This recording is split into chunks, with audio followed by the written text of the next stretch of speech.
What's going on, guys? Welcome back to another video, and this one we're unboxing and setting up the Spirit Halloween 2024 Giant Death Ray Animatronic. Now, this guy retails for $349.99, but is on sale for $299.99, and I got him on employee appreciation along with, like, everything else that my store had. Not really, there's a lot more, but you get the point. And, yeah, this guy is made by Seasonal Visions International and is a outdoor usable prop. That's what we're going to go with for word choice, which is pretty much the only reason I got him. Again, him and Gravestone Ghoul I mainly got for that, and I ended up liking them a lot more than I thought I would, which is always nice. There's always something about a prop in a store as opposed to the prop when you own it. It's so much more impressive in your own space rather than in the store and what they've made for it. And I think that's more so just because, you know, I guess having a different background, not one that actually is spooky. Anyway, overall, I like this guy. He's a cool prop. He's built decently. I wouldn't say he's built amazingly. I wish he had the, like, tethers that the 12-footers do from Home Depot. I mean, that's not a huge deal breaker, but I wish he had some sort of more support for him, because it seems like he's got some wiggle for sure in the wind. I noticed pretty much immediately when I put him into my front yard after recording this. And I got a, like, purple light on it. It looks great. But, yeah, he is massive. Which is, again, I guess it's nice. I would like some just generic, like, 6-foot outdoor rated props, but, you know, I'll take it. So first step here is putting the base together, and yeah, I kind of just put it together however, and then decided the front. I was having a problem here.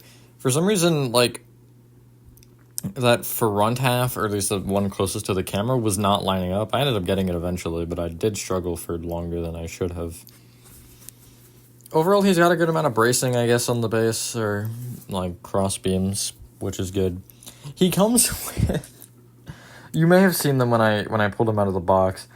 These, like, little garden staples. They're the same ones that Gravestone Ghoul came with, which is fine for him, but for a 10-foot animatronic, no. Howling Spirit came with better stakes than this. And he has holes in his base, so you would think that he would come with the same ones Howling Spirit did. Or even, what did I get? Oh, I forget what it was. It was an SVI one this year. I don't think it was 12-foot Reaper, but it might have been. He came with... like nails almost. Or that might have been actually the Sam's Club Reaper. I'm not sure, it was one of them. Anyway, legs pulls in, and then feet on. I wish he had little things for his feet to stay on, because they kind of just twirl around and don't really have any sort of support. And yeah, there you see his feet go on. The next step after this is the upper poles, which for some reason they're marked as left and right. But I don't think they're any different. I'm not really sure why they're done that, because they're both part D, I think it is, or whatever it is. I think it's D. But they're marked differently for some strange reason. I'm not really sure what the deal with that was, but yeah.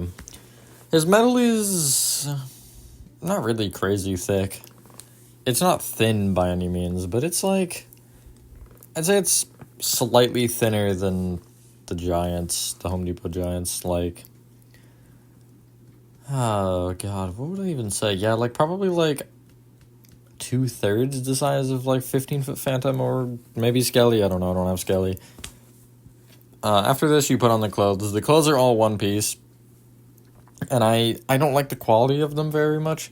It feels like they could rip very easily. They're like that cheesy kind of tight fabric, I want to say. It feels tight, at least, when you try to do it. It's like inflatable fabric, but a little bit thinner, I'd say.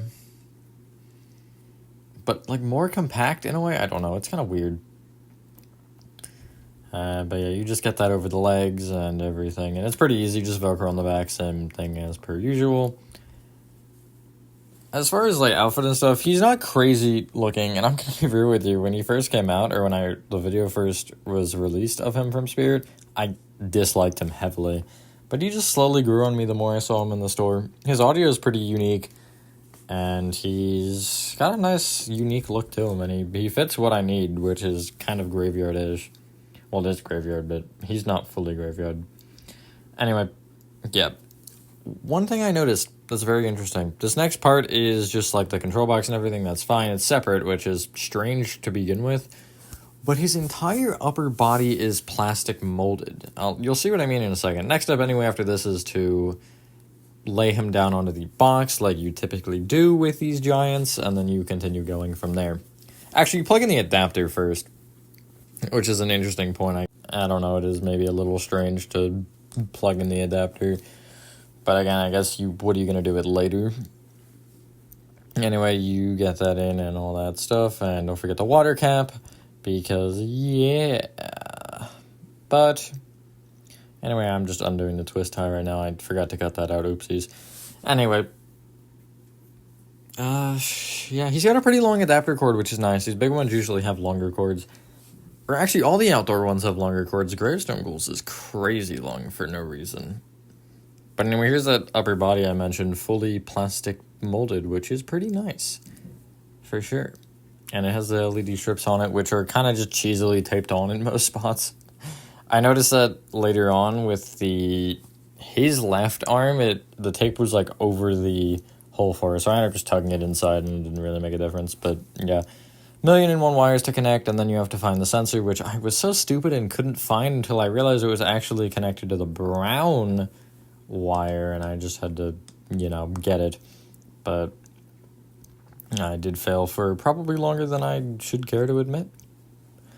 One minor thing with the plastic, you can see it's not complete on the sides there. It kind of just like caves in almost. It's not extremely thick, but I guess it gets the job done.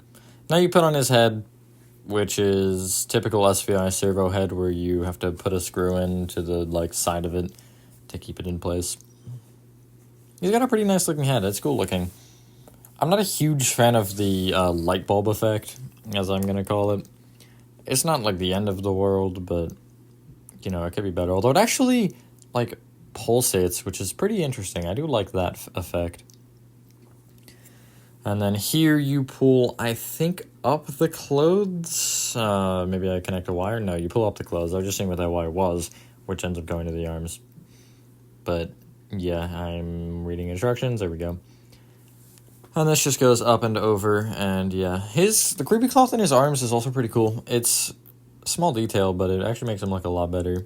And I end up velcroing around his neck right now, which you're also supposed to tuck that up into his, head. I don't know if I did that on the video. I think I might have. I don't know. I don't think I did, actually, because I ended up cutting it out when I was velcroing the back, because it tells you to do it just randomly, and, what am I supposed to just... I don't know, because obviously he's on his back, so how am I supposed to Velcro the back, So I ended up having to lift him up and just hold him with one hand while I Velcroed with the other. It wasn't ideal, but it worked. The cons of doing these by yourself. But anyway, slip on the arms, these are pretty easy, and then I ended up just reaching through the clothes, which I had a problem with, because, the Velcro, a little, I guess not the Velcro, but the back of the clothes I thought was another layer, and I got really confused. I thought the arms were sectioned off, but I get it eventually. And, yeah. He has the common problem of the foam just kind of being there and existing, which is fine in general, but especially for something with clothes as tight as he has, the foam will try to escape on you, and it'll just be annoying. Although really, once you get, the hand on, it's not a problem.